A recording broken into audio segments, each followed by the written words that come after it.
that the signal that I'm on? Oh yeah, thank you very much. Hey everybody, welcome to Becoming a Community Builder all across rural Alberta, and bigger Alberta too. Where are we at? We're in Stony Plain, Council Chambers, and we've got a great group of Becoming a Community Builder participants here in Stony Plain and in Parkland County, and we are literally broadcasting live. Well, you guys didn't even get a chance. I didn't even have to tell you to clap, so let's clap. Ready? 1, 2, 3, go! See, that, what you just heard, is the TV clap. There's only like 6 people here, but it sounded, it sounded like there was 600. We appreciate the town of Stony Plain opening up council chambers. We appreciate the staff and the time and energy that they put in to make today happen. It's not easy to broadcast on location. How many would say it's not easy to broadcast on location? There's no satellite dish. And we're doing this via the internet. So if we have a little bit of buffering issues or any challenges like that, just bear with us. If for some reason today the stream goes down, we're still recording it and we'll post it within an hour. And I know we got Gina and Yvonne in the chat box and talking away. But before we go any further, it's important to stop. As all of you know, today is the National Day of Honor, as we recognize those brave men and women who, for the last 12 years, have served the nation honorably. We have a unique perspective on that.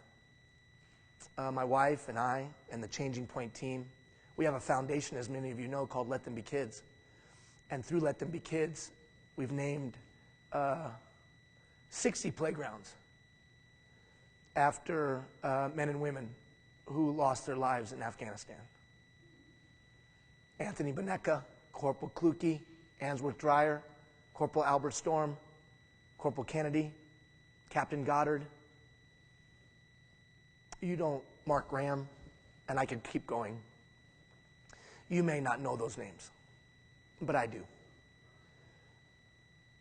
Corporal Albert Storm's mom and dad, when we built the playground in Crystal Beach, Corporal Storm's mom cried on my shoulder for most of the day.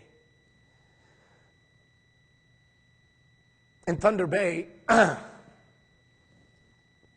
Anthony Bonecka's mom had not come out of her home for 4 months after she heard that her husband or that her son had died. The first day she came out of her home was the day that we built the playground. And she only had one request. She said, "I just want to be the first one to go down his slide." In Van Cleek Hill, Ontario, when we honored Corporal Lamone, his buddies, and this is totally illegal, his buddies brought home sand from Afghanistan and they put it in the playground. I'm not for war. Anybody that's for war is an idiot. It's a fool. Idiot. But I'm for Anthony Bonecka. I'm for Mark Graham. In the case of Captain Goddard, we built 2 playgrounds to honor her because she went to 2 schools, at Thème Brûlée in Sault Ste. Marie and a school in Charlottetown. What's your point? My point is that, well, I'll use the words of Captain Goddard's mom as she stood at Thème Brûlée school and talked to all the kids. Captain Goddard had been at the school a number of months before she died, speaking to the kids. Captain Goddard's mom said, "My daughter wanted to serve. My daughter longed to serve. My daughter wanted to build a better world for all you kids." How many would agree with me? We have a moral obligation to build the best Canada we possibly can for Captain Goddard.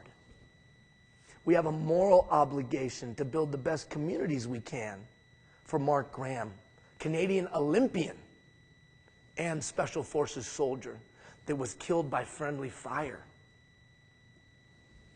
I personally believe I have a personal moral obligation to do everything I can so that their sacrifice would not be given in vain, to build the best country in the best town I possibly could. That's what this program's about. So on this day, and I do get very emotional about it, man.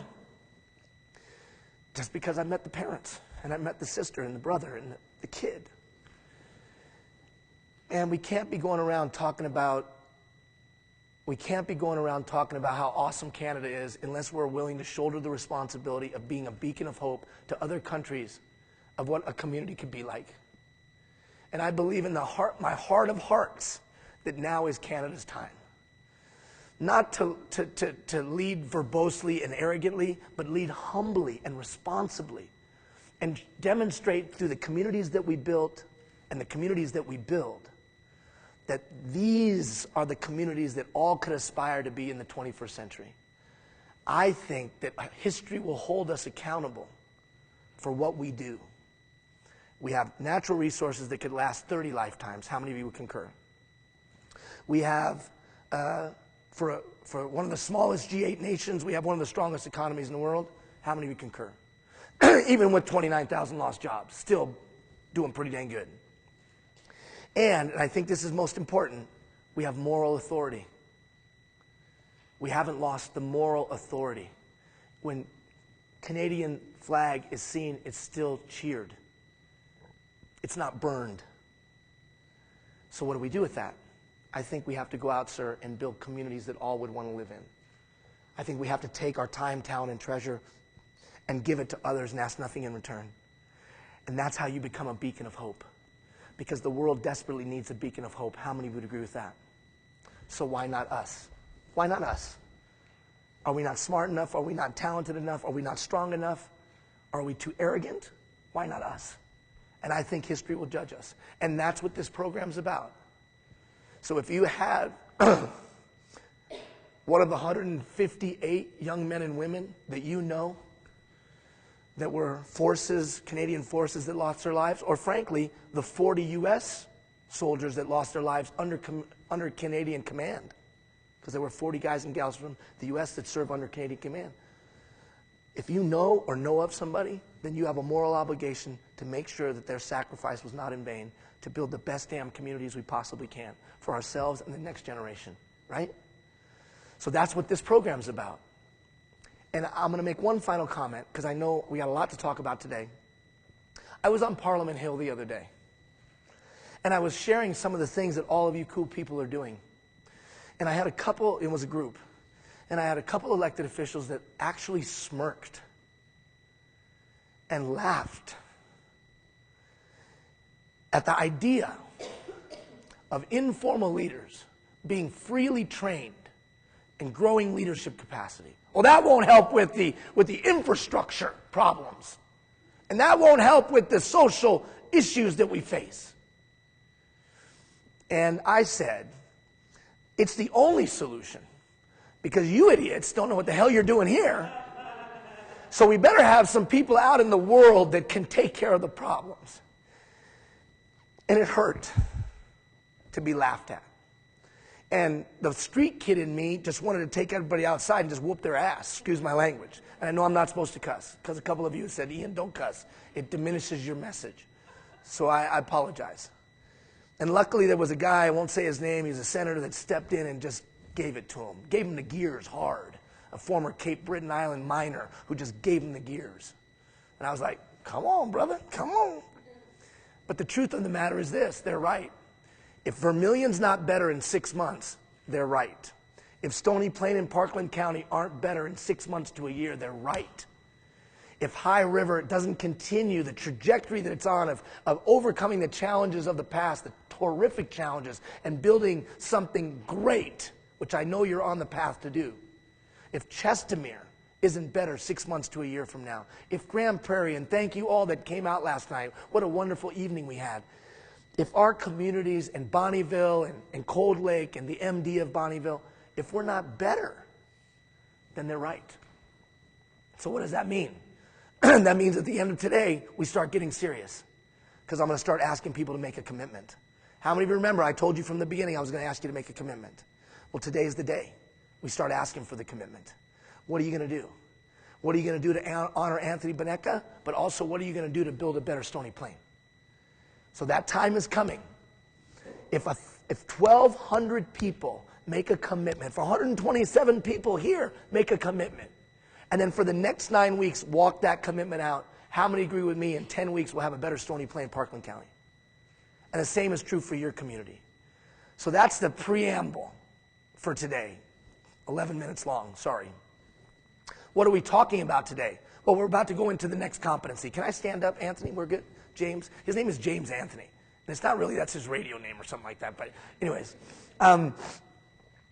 So first 3 weeks, we ignited. So we looked introspectively within ourselves to get the thing going, overcoming the inertia that we all face. That, it's just what I'm doing. I'm stuck in a rut. Then, for the last 3 weeks, we talked about being an agent of change. And we said that change can only occur where trust is present. So don't talk about change till you go do the exercise of building trust. People will not change unless they trust the people who are doing it, or they will not change unless they trust the process for change, or they will not change unless they trust the outcome for change. So you can't go bang the drum of we need to change until you go do the groundwork of trust building so that you have some kind of influence so you can be a catalyst for change. How many say that makes sense? And that's what we preached. Too often times, we start talking about change, and we all come in the room, and then it turns into a battle. How many of you have ever been in those meetings? How many of you have that t-shirt? How many of you have holes in it, right? So we talked about to be a catalyst, you had to expand your sphere of influence by building trust. Now we take one more step. The next competency of today's community builder, today's effective leader. Big picture, systems thinking. Systems thinking. Now, I have to warn you that the next 3 weeks is going to be like a buffet. A buffet. And you're going to have to be astute enough to pick out the information that's most relevant to you. Because there's literally going to be posted on the webpage at least 10 hours of additional training. There's no way you're going to be able to assimilate all the information that we'll put out in 3 weeks. But that's by design. And it'll all make sense in a second. This is going to be a lot of nuts and bolts, truly on the ground stuff, tools that you can deploy in your personal life, in your organizational, business, social, profit, governmental life, or in the community. To truly understand systems thinking, you have to go back with me a little bit, on a little bit of a personal journey. By show of hands, and you guys can do it too, wherever you're sitting, by show of hands, how many of you would say there's not enough time, energy, or effort available to you to get done everything you need to get done?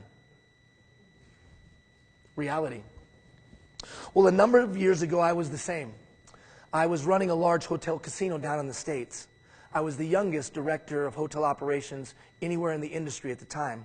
I was just 26, about to turn 27. A 4-star property. I'd been elevated because there had been some movement amongst the family. It was a family-owned movement amongst the family, and then some young punk gets elevated. How many of you know they were drunk that night? No, seriously. No hotel experience.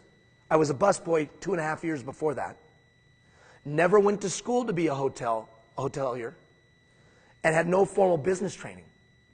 They were just like, how about the Chubby Brown guy? Yeah, that's a great idea. Woo! And I'm in this job. And I had 43 direct reports, and most of them had been in the business longer than I had been alive. Longer than I'd been alive. They all knew I shouldn't have the job. The 750 to 1,100 people I was responsible knew I shouldn't have the job, and I knew I shouldn't have the job.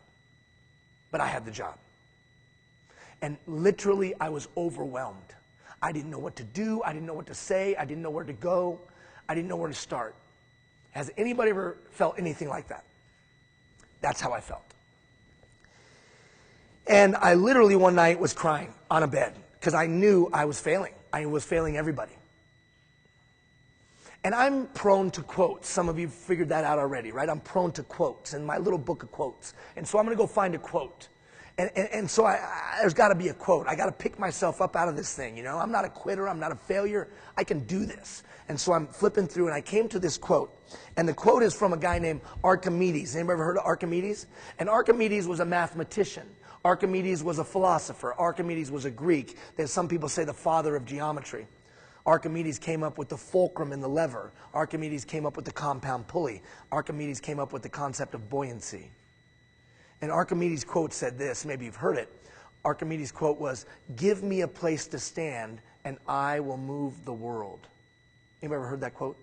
Give me a place to stand and I will move the world. And it was like this guy was speaking to me, this old Greek guy was speaking to me through eons of time. He's like, hey, kid, you can do it, man. Now, I know that sounds ridiculous, but it hit me like that. But then I thought to myself, what is he talking about? Give me a place to stand and I will move the world.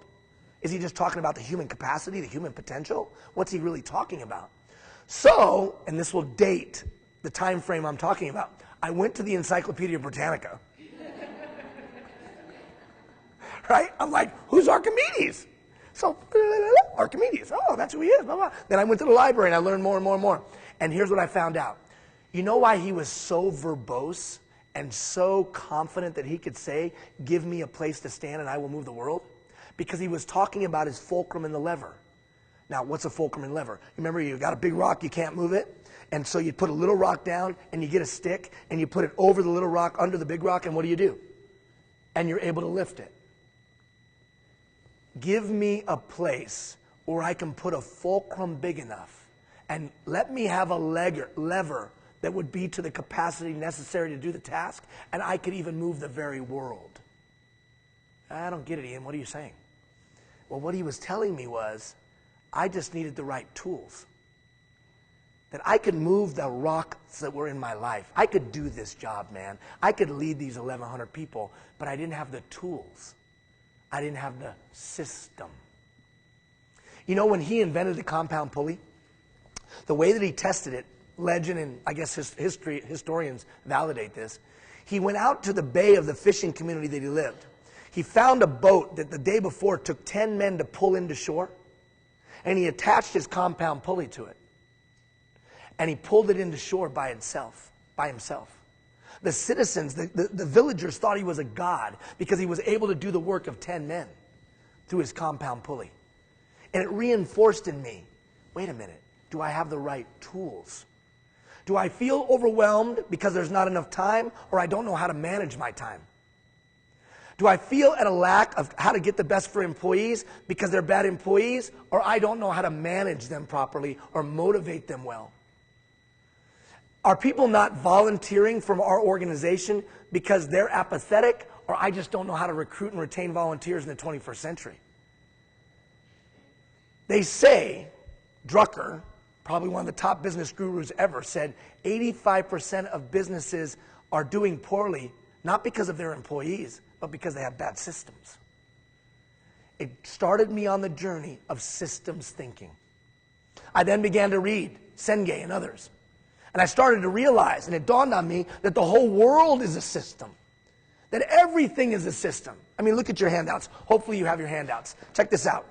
A system. Well, let's talk about the challenge. The challenge is there's not enough time, energy, or effort available to us to get done everything we need to get done. My opinion is the solution is systems. Now, simply put, a system is just an organized collection of parts that are highly integrated to accomplish a specific objective. That's a system. Systems either are intentionally developed for a purpose, or they organically grow up and take hold. What does that sound like? I don't know, it's just what we do around here. Like in your company, I don't know, it's just what we do around here. Like here at the town.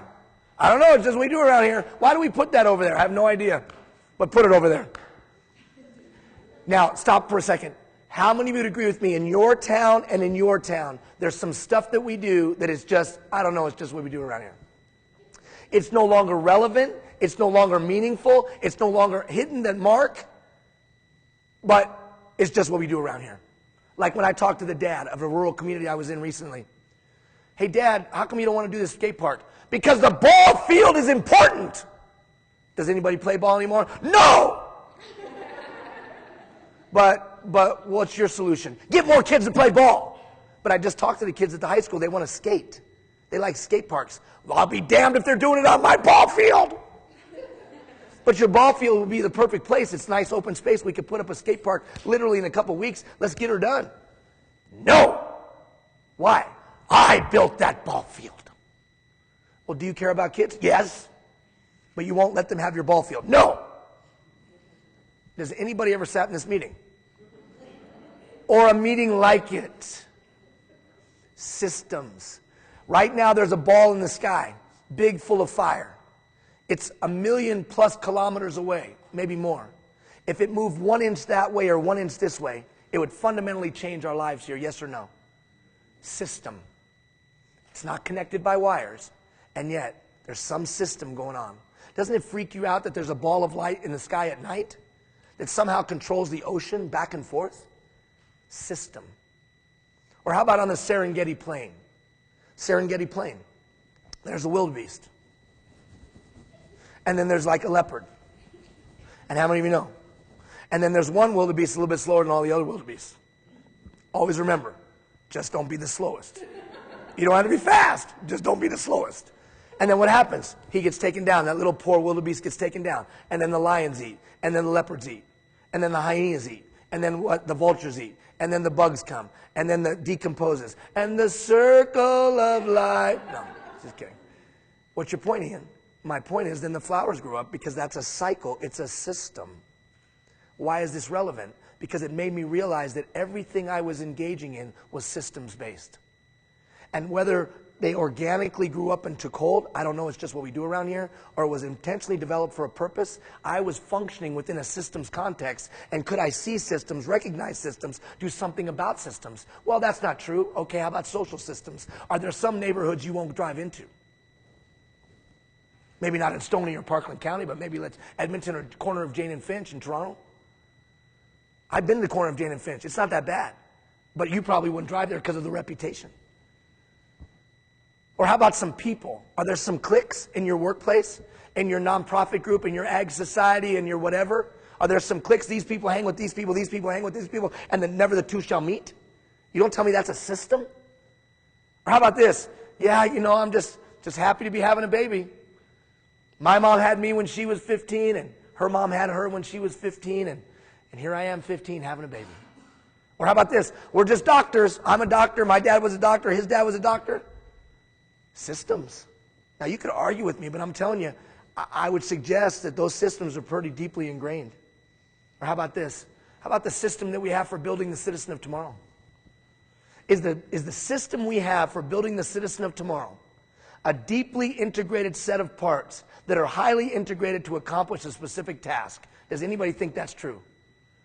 Really? How many of you are satisfied with the product we're getting, our new citizen, a citizen of tomorrow, the kid, and then they become an adult? How many say you're completely satisfied with what we're getting? No. Because when was the last time here in Stony Plain, Parkland County, that all of the youth-serving organizations, all of the faith-based groups, all of the educators in town got together and said, what are the 20 attributes we want to see from a citizen of tomorrow 10 years from now? And listed them on a board. And then when was the last time they took those attributes and said, the soccer organization will handle this one. The faith groups will handle this. The school will handle that. The after-school programs will do this. And then we'll build the citizen of tomorrow. When was the last time that happened here, Brenda? Never. Now, I'm not being mean to Stony Plain. It doesn't happen in very many communities. Some of you that work for the city here or the county, you know where the road is going to be in 20 years. You know where the sewer is going to be in 20 years. But we aren't taking an intentional and focused system to build the citizen of 20 years from now. In a strategic and intentional way. How many of you would agree? Who's building the citizen of tomorrow right now? How many say social media is building the citizen of tomorrow? How many say Miley Cyrus is building the citizen of tomorrow? How many say Grand Theft Auto 5? Anybody know what Grand Theft Auto 5 is? Have any of you played Grand Theft Auto 5? Well, let me tell you a little bit about it really quick. And get ready to throw up.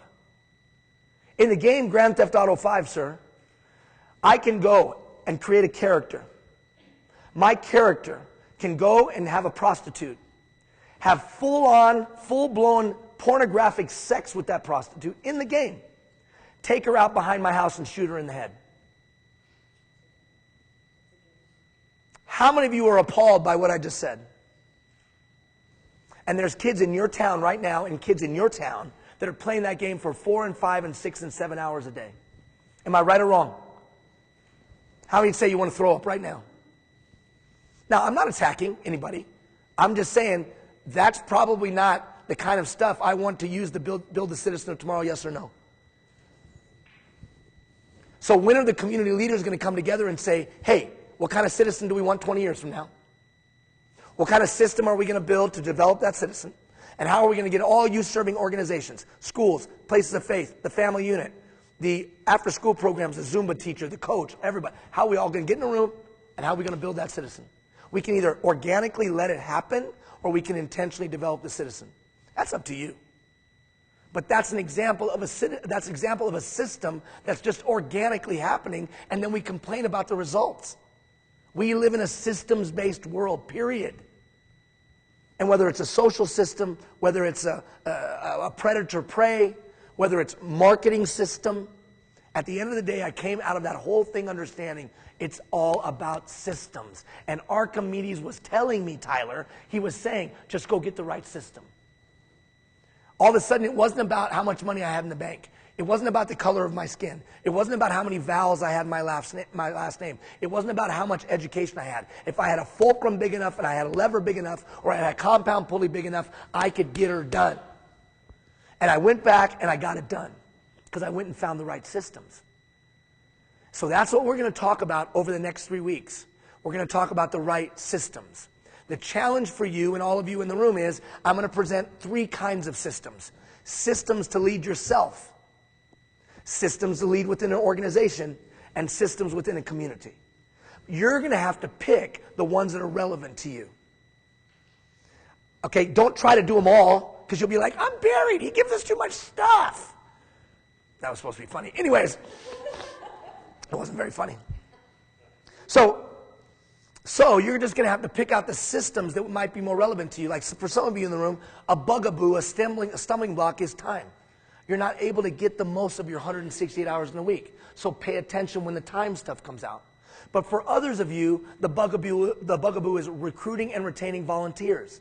So when we give you the system for recruiting and retaining volunteers, perfected by 168 Let Them Be Kids projects, that we know is tried and true and turns out people, and raises more money than you could ever imagine raising. Pay attention to that. Or when we talk about effective motivation, and you're a supervisor, pay attention to that. So don't think you've got to try to assimilate it all. You'll never be able to. But as it comes out, like a buffet, pick what appeals to you most. Does that make sense? Okay. Listen what Capra said. Capra said that systems thinking involved a shift from parts to the whole, from things to relationships, from structures to the process, from hierarchy to network, from the rationale to the intuitive, and from analysis, what the hell happened, to creation, what are we going to make happen? That you had to make that shift. It is my firm belief, and most futurists, go to Google and Google it, most futurists say systems thinkers will rule the 21st century. Why? Because there's not enough time, energy, or effort to get done everything you need to get done. Write this in your notes in some white space. Force multiplier. Systems are force multipliers. The guy that invented the internet, not Al Gore, the guy that invented the internet, a guy named Metcalf, was one of the lead guys. He said this was his original vision. His original vision was, could we take and through technology deeply integrate, let's say, 5 people? And by deeply integrating them, could they do the work of 10 or 20 men? How many agree that's probably been proven out? Now, it's been proven out that we can also watch monkeys ride pigs, but, you know, hey. How many have ever seen that video? That is like the funniest video. It really is, sorry. Anyway, so, I know, a little ADD moment. But, so this internet thing could deeply connect us. System. And we get more. Well, delegation is a great system. I can get more with less when I have effective delegation in play within my organization, all up and down the chain of command. Or how about this, Brenda? How about a system for engaging citizens? How many agree with me? Every system that I just said could help somebody in this room. So, I don't care how you feel, I feel overwhelmed. That's not an indication of your capacity to take on the challenge. Our community feels overwhelmed. I don't care how you feel. It's not an indication of your capacity to take on the challenge. Listen to Archimedes. Give me a place to stand and I will move the world. He wasn't talking about the human capacity. He was talking about have the right system, you'll take on the challenge. For me, it was very freeing. For me, all of a sudden, I didn't have to be the brightest guy in the room. For me, all of a sudden, I didn't have to have a fancy letters after my name. I just needed to have the right system. All right, turn the page. So here's the systems that we're going to talk about initially. So the principle here is I can choose the systems I use if I choose wisely and I'm wise about the choices that I make and deploy the right system. I can have success in changing times. We're going to talk about how do you come up with a good idea. Now you say that's very basic. By show of hands, how many would say you do not have an effective system with coming up with a brilliant idea? Yeah. And I'll explain to you over the next 3 weeks why that is. Most of us, I think, would agree that most of the ideas that we see being deployed in companies and especially in communities are just retreads of other ideas. And that's why our problems don't get fixed. And it's not because we're bad, it's because no one's taught us to be creative or innovative. Some of you think creativity and innovation is born. It's not. I am the least creative, least innovative person you'll ever meet in your life. Well, wait a minute, I Googled you. You've won awards on innovation, worldwide awards on innovation and creativity. Yes, but because I use the right system. And we'll share that system with you of how to come up with a good idea, but also how to engage an organization in coming up with good ideas, prioritizing those ideas and how to engage those ideas. We call it tapping into the collective intelligence. So stay tuned for that. You'll see that video. We are going to take a week and talk about maximizing the utilization of your time. Now that's different than time management. Pareto said, another mathematician, that there's only 168 hours in your week. That's all there is. And of those 168 hours, I would say that only about 100 to 110 are usable. You, Jamie Lynn, probably play at least 10 major roles in your life. Could be a mom, somebody's loved one, somebody's daughter, somebody's employee or employer. You are someone's leader. Probably you're a volunteer somewhere, place of faith, and the like. You probably have 10 major roles you play in your life. And you know what? You got about 100 hours to figure it out. And how many of you'd say that dilemma, that stumbling block hit us all? So Pareto said that there was some activities within each one of those roles that gave you a greater impact than others. He called them high leverage activities. I call them high return on investment activities. What I'm going to hope to teach you during that week that we take for time is how to identify those high leverage activities, how to make sure you're doing them regularly, and how to bring into alignment the 100 to 110 usable hours you have towards your long-term goals and dreams. And whether that's for you as an individual or for an organization or for a community. How do we align people's usable hours towards their goals and dreams? How many of you would say that'd be a worthy exercise for a week of your? What if you could pick up just 2 hours a week? Would that help you? Of course, that'd be 8 hours a month, almost a day of work. And you know why I want to do this most importantly? So you can spend more time with your kids or your loved ones. So that you set down work for a while. Putting in 2 more extra hours after the kids go to bed is not a sustainable strategy. Coming in on a Saturday is not a sustainable strategy. Coming then in on a Sunday is not a sustainable strategy. Eventually it will consume you and destroy you. How many of you concur? We need to manage or maximize the use of our time a little bit better, I think, in today's day and age. Today I'm going to talk to you a little bit about delegation. But you will see posted, and I'll give you, though in the emails it'll say, hey, this has been posted, this has been posted. Volunteer recruitment and retention, effective community engagement, fund development, fundraising, social profit or nonprofit fundraising, effective motivation, which we'll talk about today, and a couple of others. A system for tapping into the collective intelligence of an organization or community. So if you're an elected official out there, stay tuned over this next 3 weeks when I give you a way to get citizens' opinions and ideas and do something with them. Or doing it within a business. an effective way of doing that, an effective system. And then the final system that we'll put up is we'll continue our dialogue on communication and more effective communication systems, okay? All right, that's a lot of stuff, but don't try to take it all in. It's a buffet. Pick what is most appetizing to you. And frankly, what will solve the pain, whatever your pain is right now. If you're having pains with supervision, then look at some of the stuff that would involve supervision, delegation, motivation, and the like. If it has to do with community or it has to do with nonprofit, then look at those things. Solve your pain. Take the buffet. And then you can always come back 2, 3, 4 weeks from now, 8 weeks from now, 10 weeks from now, and look at the other stuff. I got a question from one of you. Can you share this information with others? Heck yeah. If they don't want to join the program, fine, but just share the information freely. All right, let's go to the first system. Let's go to the first system. Oh, side note. Side note. In a system, if any of the parts are weakened or misaligned, the system will fail. So be clear. I'm not saying that all of our systems are bad. Maybe they're just a little bit off. And we don't need to throw the system out. We just need to adjust the margins a little bit. Does that make sense? My goal, and I'll just stop the bus for a second. My goal in trying to make you better systems thinkers, what's the point? And maybe we can hear you talk, so talk loud, because maybe the audience can hear you. What's the point of trying to make you better systems thinkers? What's the point? Why the emphasis on systems thinking and being able to recognize systems, adjust systems, or create new systems? Talk loud. Alignment, why else? Efficiency, why else?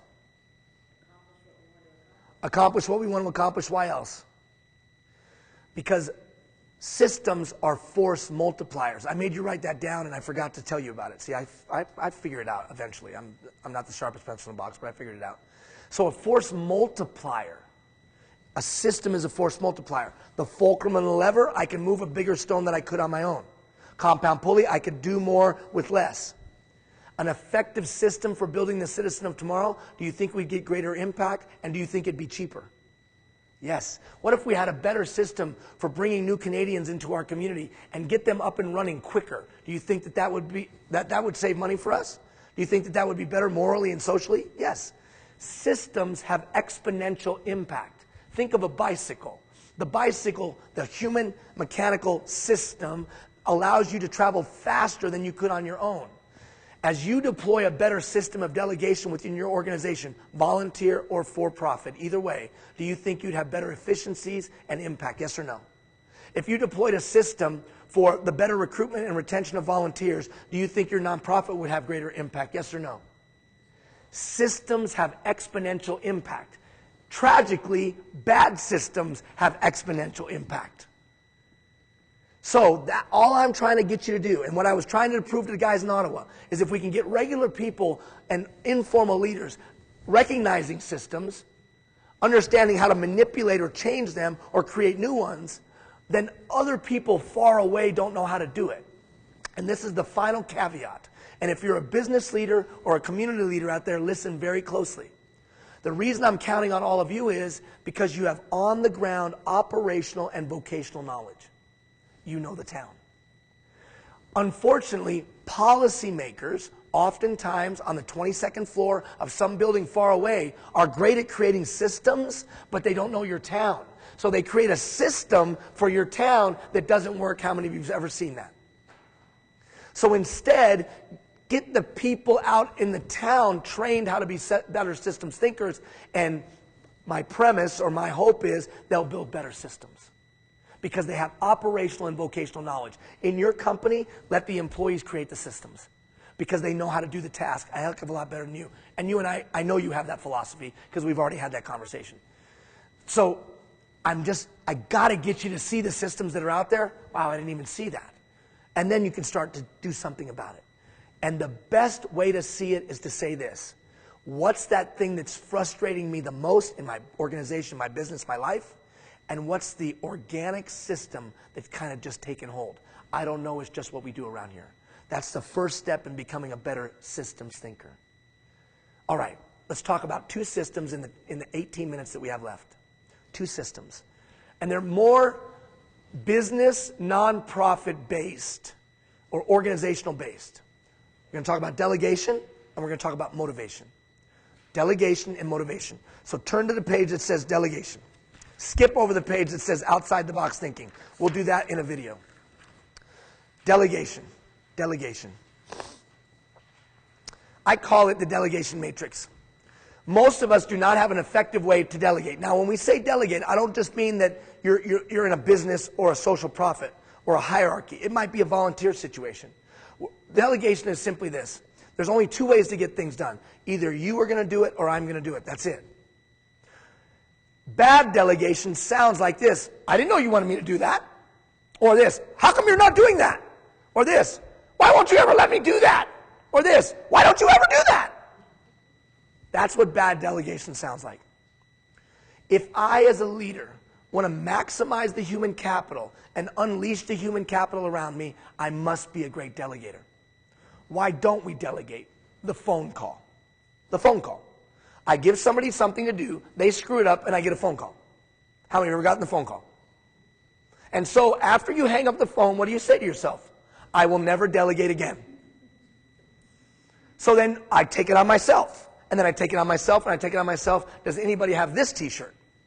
Yes. And I say to myself, I can't give anybody anything to do. I have to do it all myself. Oh, woe is me. Or I could learn to be a more effective delegator by mitigating the risk of Jamie Lynn screwing it up. No offense. So I give Jamie Lynn something to do. She goes and screws it up. I get a phone call. I don't ever want to delegate again. But I know I can't survive. So I try to give her something else to do. She goes and screws it up. I'll never delegate again. And it's just that downward spiral. I was going through that same downward spiral. I had to lay a bunch of people off. And all of a sudden I had 43 direct reports. 43 direct reports that needed my time, that needed my energy. Now, I can honestly tell you that I don't know if I developed this or I stole it from somebody else. So if I stole this from somebody else, I give you full credit, anonymous, unknown person who developed this. I really don't remember. It was a long time ago. But I knew I had to figure out a way that Jamie Lynn or Tyler, that they could go do what they were capable of doing, things that they were incapable of doing, they did with me, and that we had somewhere in between. So this is how it would roll.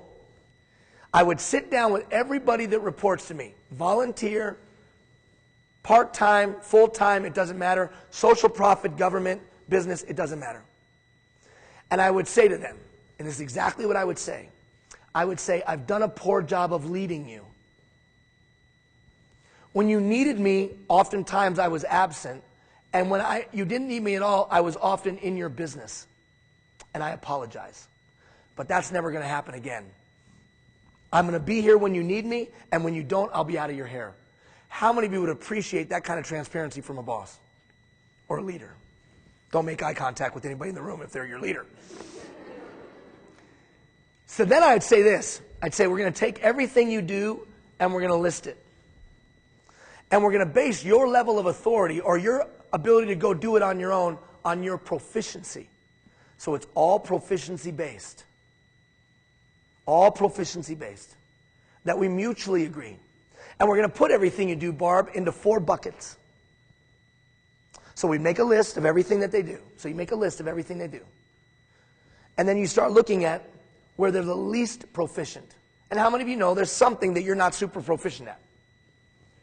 And we're going to take those and identify them, and we're going to put them in the first bucket. And the first bucket, as you can see on your paper, is ask and recommend. So, Barb, in these areas, we mutually agree you're not so proficient. Not that you're bad, but you're not so proficient. Before you do it, come and talk to me. But notice it says ask and recommend. Why does it say ask and recommend? Why doesn't it just say, Barb, come ask me before you go do it so you can get my permission? Why is it ask and recommend? Talk loud. Why is it ask and recommend? A chance to learn. So I'm saying to Tyler, come and talk to me.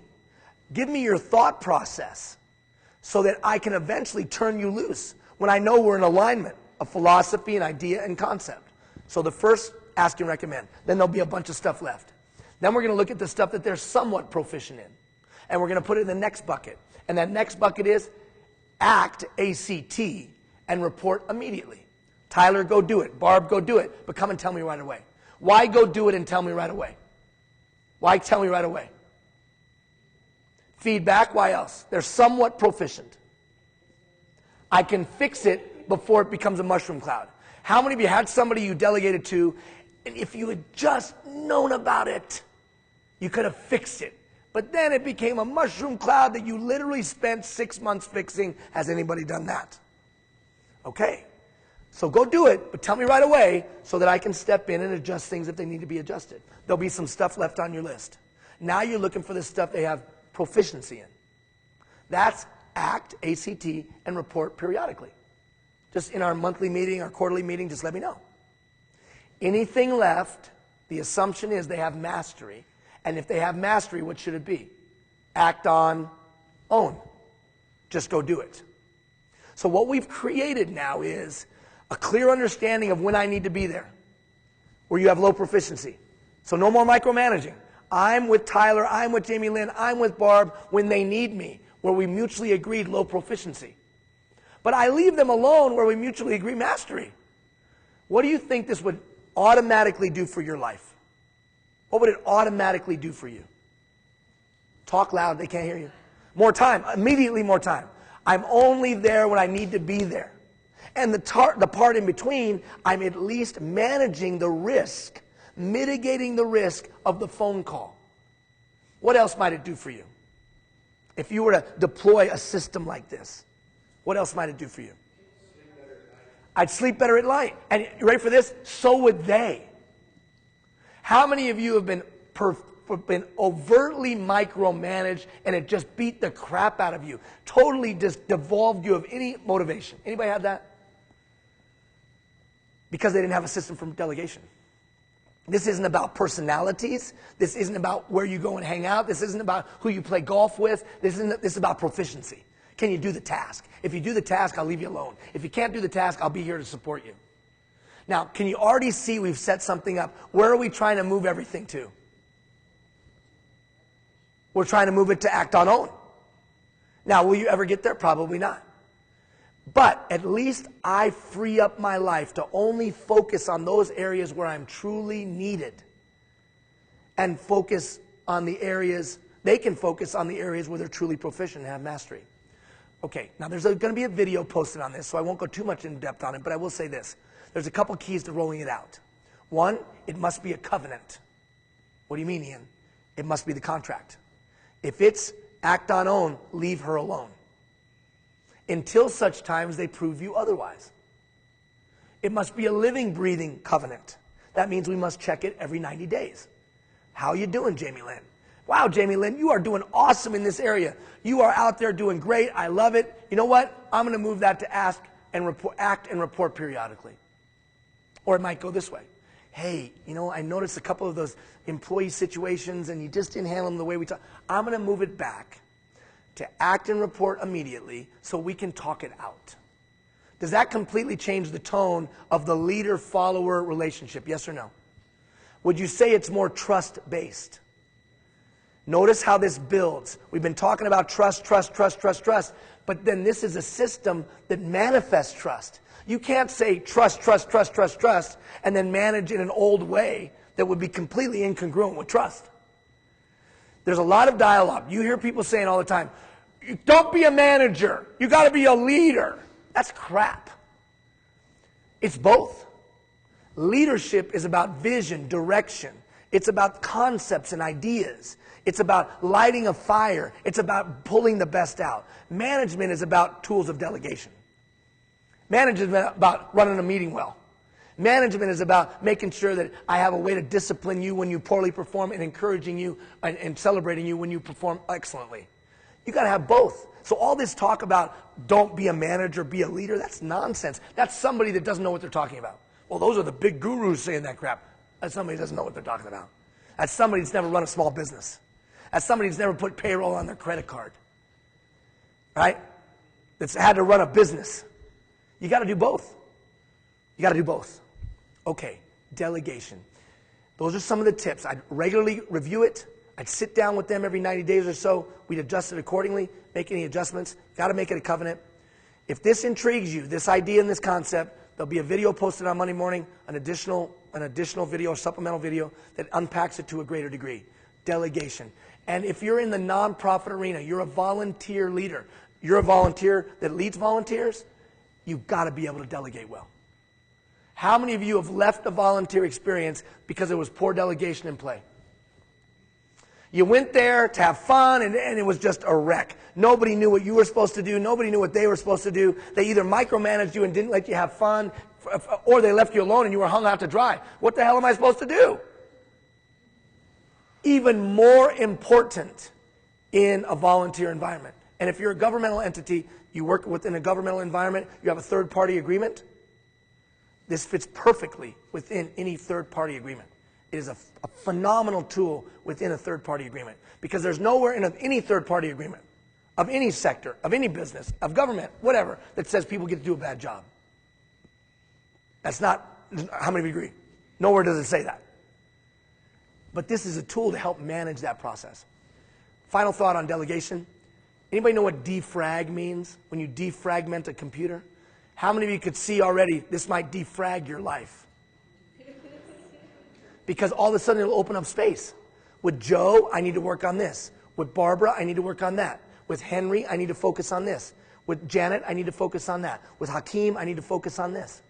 Now I clearly understand what I need to focus on with people and what I can just let them run with.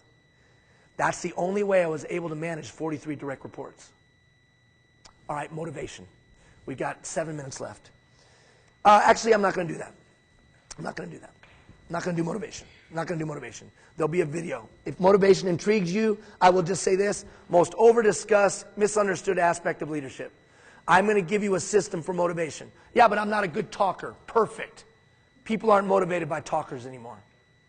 People actually look at good talkers like this. Oh yeah? What are you trying to trick me into?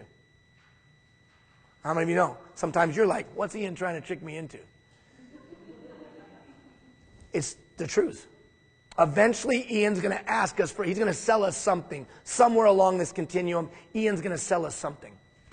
I'm not going to, but how many of you know that's the stereotype? A good talker. So it's better to be a great listener today.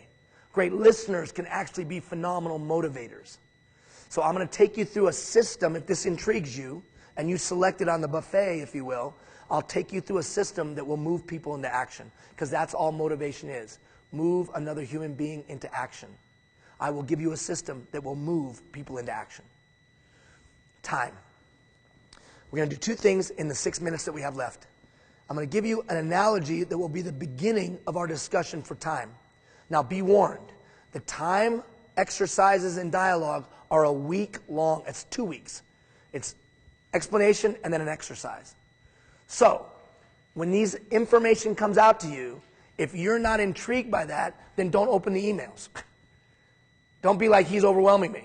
It's for those people, and I don't know who you are, so I have to send it out to everyone. But I'll give you 1 week's worth of a system for time.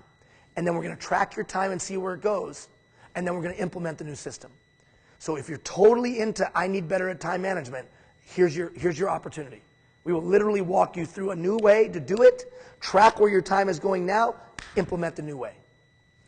Look at the old behavior, introduce the preferred behavior, reinforce the preferred behavior, you'll change.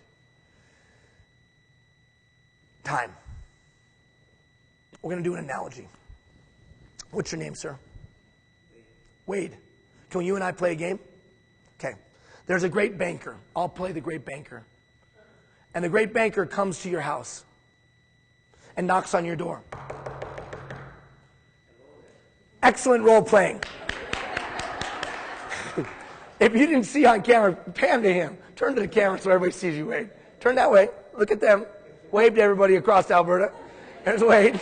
So now you know who that said that. So Wade said, hello there. Very nice. Very good role player. So Wade, hi, pleasure to meet you. I'm going to take $86,000, Wade, and I'm going to put it in your bank account. Thank you. Yes. How many of you know he likes the chubby brown man now? Woo! Wade, but there'll be two stipulations to that $86,000. Stipulation number one, I'm going to put that $86,000 in there at the beginning of the day. Stipulation number two, at the end of the day, 11:59:59, I'm going to come back and look in the account. Anything left in a positive balance, I will debit from you. Now, you could give that money to charity. You could take that money and you could spend it on you, your wife, your kids, whatever. You could even just take the money and move it to another account. But know this, whatever's left, I'm taking away. Wade, you might get another $86,000. But you don't tomorrow. But you don't know that for a fact. The only thing you know for a fact is $86,000 today, and anything left in a positive balance at the end of the day, I'll take away from you. What would you do with that money? Come on now. He said, come to me. He said, I'd give it to the library. Now, truth be told, I ask that question all the time, and very, very rarely does anybody say they give it to somebody else, especially an organization. How many say that's very cool?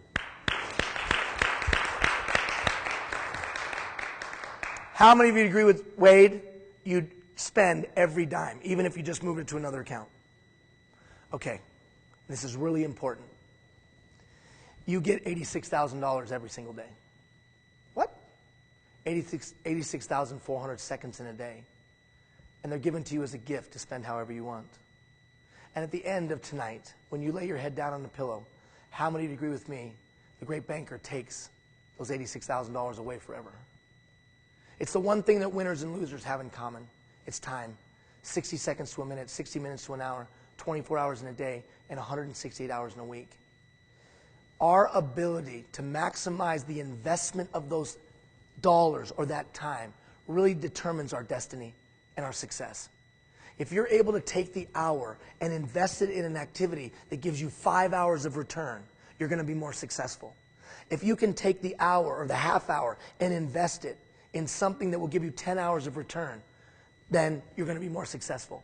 Conversely, if you put the time in and it sucks out 5 hours, how many were sat in a meeting that was an hour long and felt like 7.5 hours?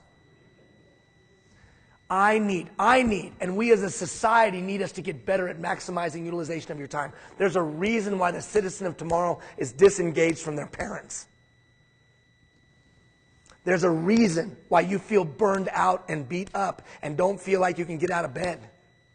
Because we've lost any concept of taking the 86,400 seconds that we have and investing it well. That's not a moral, it's just an observation. I'm not making a moral judgment. I'm just looking around and seeing people like this every day. We got to get better at it.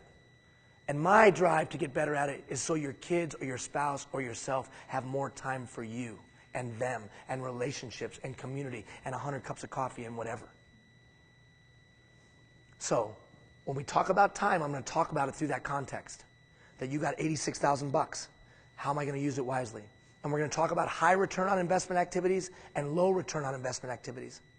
And we're going to talk about proactively identifying them and a system for blocking it into your week.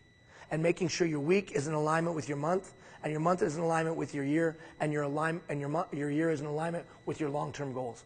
And whether that's individually or organizationally. So stay tuned for that. But you had to hear that analogy. He gets $86,000, I get $86,000, we all get $86,000. And it's what we do with it that determines our destiny. All right, I got 1.5 minutes left, 2 minutes left. Systems.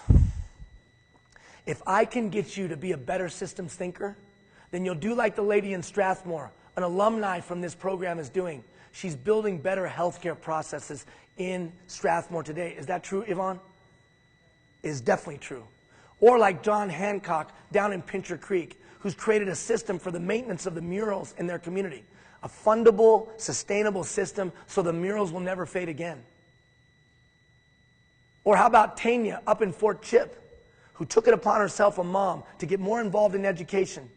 Get more involved as a formal leader, elected official, now a mom, who said, I will become an elected school board member, and is redoing the systems of education in Fort Chip. Not only the tangible systems of the first time in 30 years the school has been painted, first time in 30 years she got the school painted. To the intangible systems of how do we make sure kids are engaged and families are involved. Systems. If I can just get 3 or 4 of you on fire to take on the system challenges that we face in Stony Plain and Parkland County, how many of you would agree with me will have exponential impact? And we'll prove those sons of back there that regular people can get it done. That it's not always the guy on the 22nd floor that's the sharpest guy in the room, or gal. It's the people with the operational and vocational knowledge. They're the sharpest people in the dynamic. Just train them to be better systems thinkers and then get out of their way. The time has come for you to make a commitment. The time has come for all of you to make a commitment. This program cost me and my wife a lot of money. And with the support of donors and supporters on the local level like you and your company, and the companies and organizations and governmental entities in your local communities, together, our funding and their funding make this available to you for free. Just in Agents of Change alone, there is 6.5 hours of training that I think you would all agree with me is pretty good. I don't know if it's dang good, but it's pretty good. And there'll be another 10 hours. And by the time you get done, in systems thinking, by the time you get done, there'll be 40, 50 hours that you got for free. And that you'll be able to use for how long? Forever. Now it's time for you to step up and pay me back, and pay us back, and pay him back by making a commitment. Oh, well, Ian, I'm not sure what my commitment should be. Well, if you did the personal history survey or the personal leadership survey, people already told you. If you sent out the 3 questions, some people told you what you should work on. Work on that. Well, should it be personal? Well, if that resonates with you the most, yes. I've had some dads that have said, I had a dad who said, I will stop working in the patch. That's my commitment. I'm not raising my son. I don't even know who my son is, and he doesn't know who his dad is because I'm here for hours and then I'm gone because I'm so exhausted in my week that I'm off.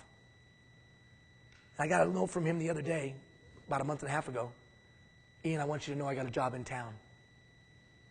Now, I'm not against the patch. My daughter works in the patch. She's a chemical engineer for Schlumberger. She's 3 weeks on, 2 weeks off. I mean, she lives the life. She loves it. So I'm not against that. But for him, it was a very personal commitment. But we've had other people that said they made a commitment to start a bursary. Right, Yvonne? A large bursary at a local school. We had another lady that committed to going and working in entrepreneurialism in the school. We had another guy that said, I'm going to go get this thing fixed in my town and rally the community to do so. So your commitment might be community-based.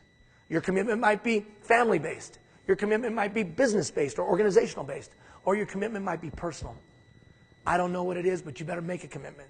And know this, I track them. I read every one of them. I'm the only one on our team that reads the commitments. And I'll respond to you. It might take me a day or two, but I'll respond to your commitment. And sometime in the next weeks, I'll check in to see how your commitment's going.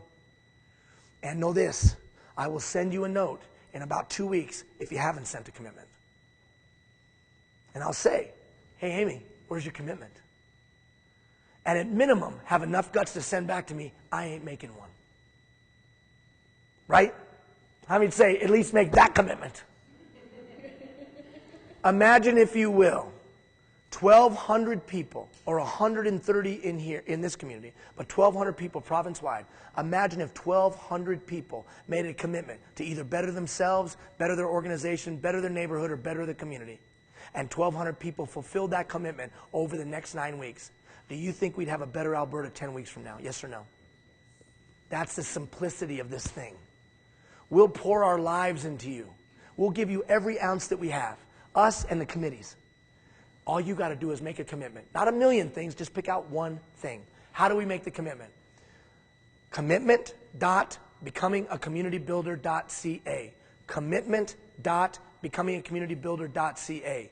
Commitment.becomingacommunitybuilder.ca. It'll be in Monday morning's email. But if you want to start making your commitment today, commitment.becomingacommunitybuilder.ca. I can't thank you enough for joining us. Sorry we ran a little bit long. It's all about systems for the next 3 weeks. Because systems are force multipliers. And Archimedes was right. Give me a place to stand, and I will move the world. Give yourselves here locally a big round of applause. See you guys later. And we are out. There comes a moment when my heart must stand alone on this lonely path I've chosen, like a house that's not a home. Et quelquefois quand